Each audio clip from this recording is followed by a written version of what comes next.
Унгарија постигна значителен напредок во областа на диверзификација на енергијата. Ова беше објавено на третата меѓународна конференција за енергетски самит во Будимпешта.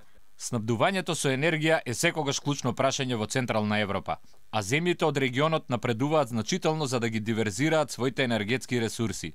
Снабдувањето со енергија е исто така прашање на национална безбедност во регионот.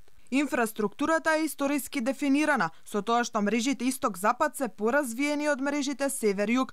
Прашање што треба да се реши, заклучи Сијарто. Унгарската влада е посветена на чисто, ефикасно и модерно снабдување со енергија и отфрла негативната дискриминација на нуклеарната енергија, додава министерот. Според него, Унгарија е посветена на целите на Европската унија и е една од 21-та земја што го зголеми економското производство додека ги намали емисиите на CO2 во изминатите 10 години. Унгарската економија се справи подобро отколку што се очекуваше во третиот квартал, отскокнувајќи за 11,4% во споредба со претходниот квартал.